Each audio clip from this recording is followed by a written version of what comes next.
Good morning. It is Sunday, my favorite day of the week. And I had said in earlier videos that I was not going to venture down the path again of telling guys of a certain age how to write singles ads to attract who they are looking for. Um, well, it's kind of because it's such a superficial topic. Actually, it's not a superficial topic. I said that wrong. It is a very deep topic, and all I am making here is little short videos.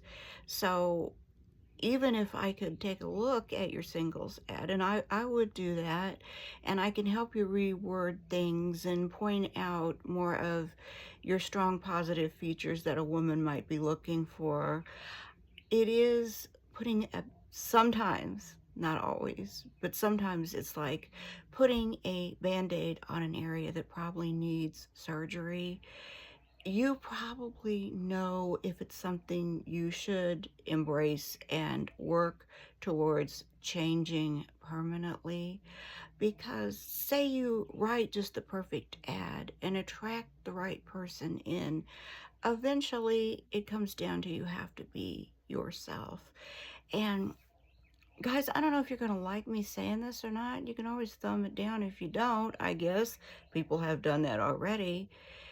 What is so wrong with having a woman who is just a friend that's around some of the time, or having a woman take care of you if you have health issues that is in for that reason?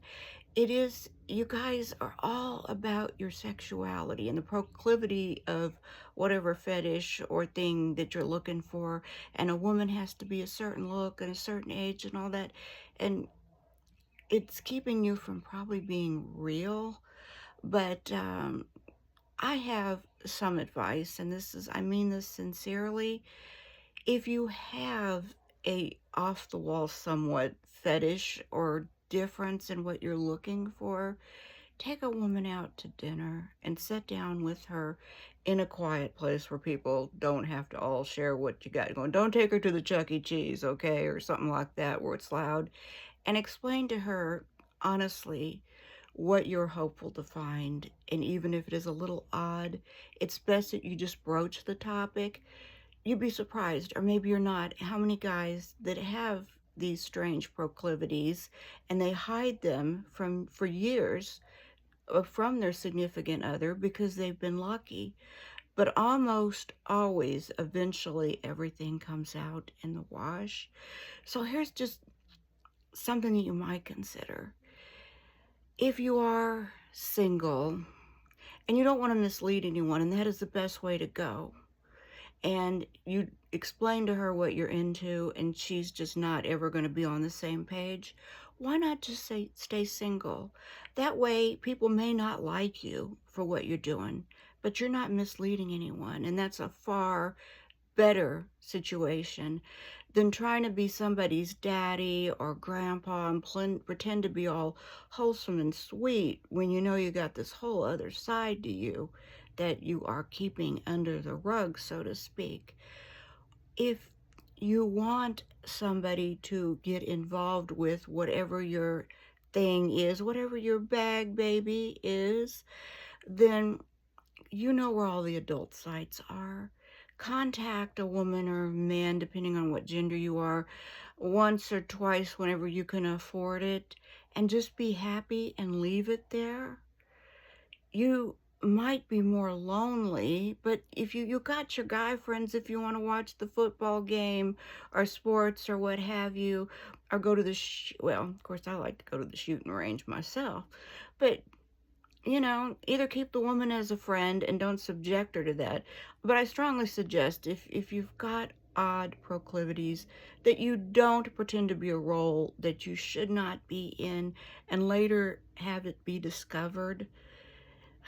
If you're not ready to change, of course, if you're ready to change, go speak to a professional counselor and move forward. And I strongly think that is the best option, probably. But if these fetishes have been with you all of your life, then just don't involve another person who doesn't want to be involved.